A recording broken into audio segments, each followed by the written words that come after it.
Press మిత్రులందరికీ నమస్కారం and good morning to all the officers here. ఈరోజు ఈ ప్రెస్ కాన్ఫరెన్స్లో ఈ లెఫ్ట్ వింగ్ ఎక్స్ట్రీమిజం మీ అందరికీ తెలిసిన విషయం.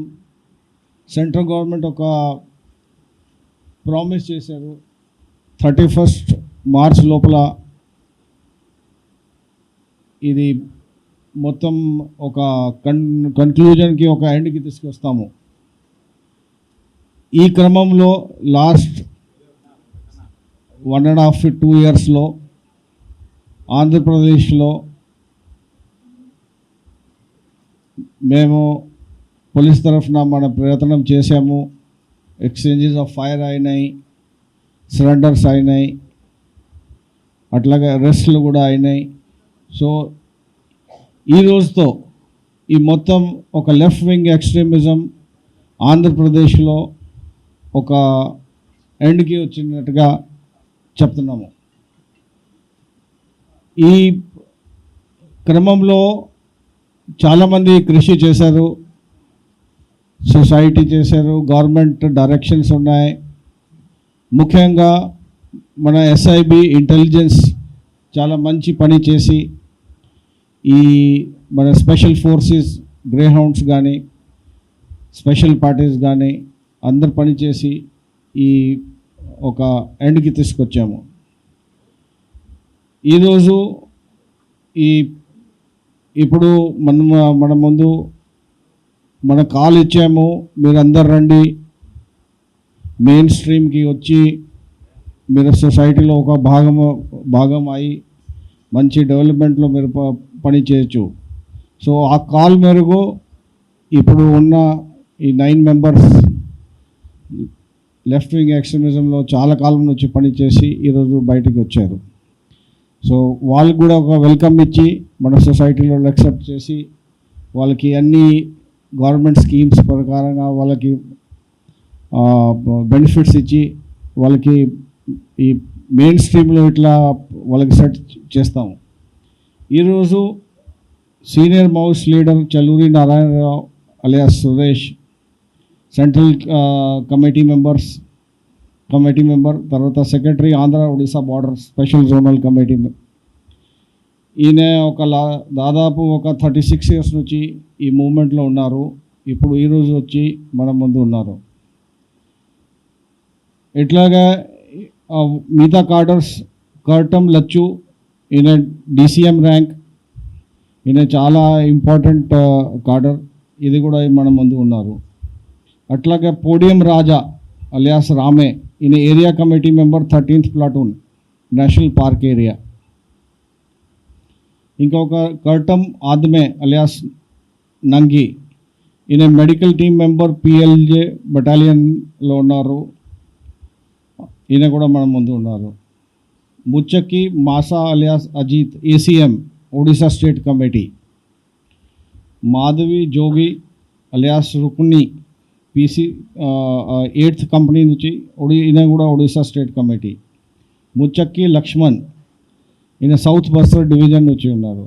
మాధవి ఆదమ్మ, ఈయన 1st ప్లాటూన్ నుంచి ఉన్నారు. కాడతి హురే, ఈ అన్ని డీటెయిల్స్ మేము ప్రెస్ నోట్లో ఇచ్చాము. చల్లూరి నారాయణరావు 1990లో రాడికల్ యూత్ లీగ్లో వచ్చి తర్వాత మెయిన్ పార్టీకి వచ్చి చాలా ఏరియాలో పనిచేసి మిలిటరీ ఫార్మేషన్స్లో పనిచేసి ఇది డిఫరెంట్ స్టేట్స్లో పనిచేశారు. మూమెంట్లో యాక్టివ్గా ఉన్నారు. 24లో సెంట్రల్ కమిటీ మెంబర్ అయి తర్వాత ఆంధ్ర ఒడిశా బార్డర్ సెక్రటరీగా చేశారు. చాలా ఒఫెన్సెస్లో ఉన్నారు. మిత్రులందరికీ నా నమస్కారాలు. నేను 1990లో మా ప్రాంతంలో అంటే ఉద్దానం ప్రాంతంలో అప్పుడు పీపుల్స్ ఫర్ పార్టీ నాయకత్వంలో జరుగుతున్నటువంటి ప్రజా ఉద్యమాలకు ఆకర్షితులై 1990 చివరిలో నేను మా మావోయిస్ట్ ఉద్యమంలోకి వెళ్ళడం జరిగింది. ఆ క్రమంలో నేను అనేక ప్రాంతాల్లో పార్టీ సిద్ధాంతాలను ప్రచారం చేయడం, అలాగే పార్టీ చేసినటువంటి తీర్మానాలన్నీ అనుగుణంగా పనిచేయడం అనేటువంటి చేస్తూ వచ్చాను.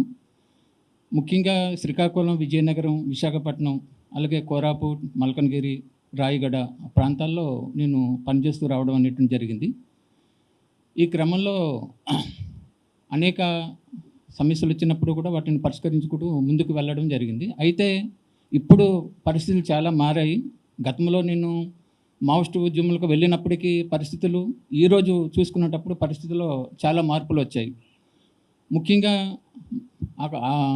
అటవీ ప్రాంతంలో కూడా ఈ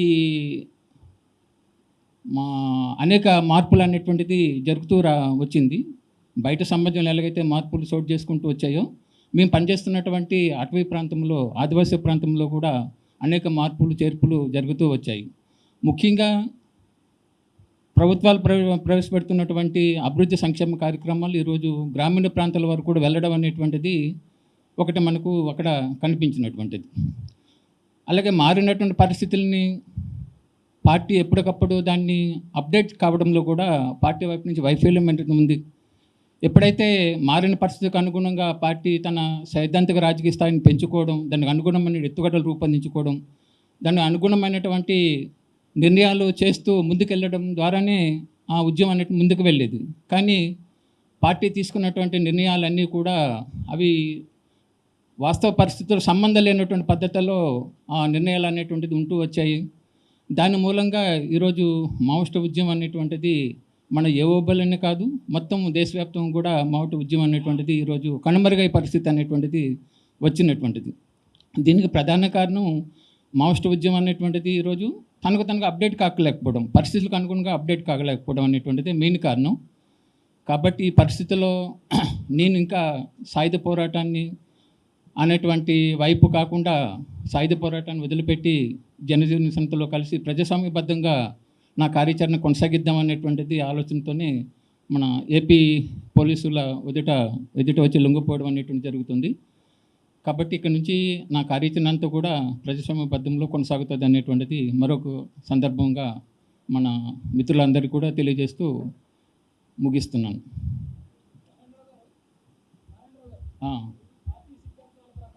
ఇందాకలు నడుచుకుంటూ వచ్చారు. మీరు పార్టీ సిద్ధాంతాలు కరెక్టా లేకపోతే తప్ప? అంటే పార్టీ సిద్ధాంతాలు అనేటువంటిది ఎప్పటికప్పుడు అప్డేట్ కావాల్సిన అవసరం, మారుతున్న పరిస్థితులకు అనుగుణంగా పార్టీ సిద్ధాంతాల్లో కూడా మార్పులు చేర్పులు చేయాల్సిన అవసరం అయితే ఉంటుంది. అంటే మోసపోత పద్ధతులు ఎప్పుడు కూడా ఉండదు. కాబట్టి ఆ అప్డేట్ కావడంలో ఏంటంటే పార్టీ సిద్ధాంతాలు అనేటువంటి కాలేకపోయిందనమాట. దానికి అనుగుణంగానే అంటే ప్రజల్లో పరిస్థితి ఒక రకం ఉంది, మనం చేస్తున్న నిర్ణయాలు కార్యాచరణ ఒక రకంగా ఉండడంతో ఏంటంటే వాళ్ళకి మేము అట్రాక్ట్ చేయలేకపోయాం. దాని మూలంగా ఏంటంటే మొత్తం ఉద్యమం అనేటువంటి దెబ్బతిన్నటువంటి కారణం అనేది నేను పార్టీ సిద్ధాంతాల ప్రకారం కొంతమందిని చంపారు.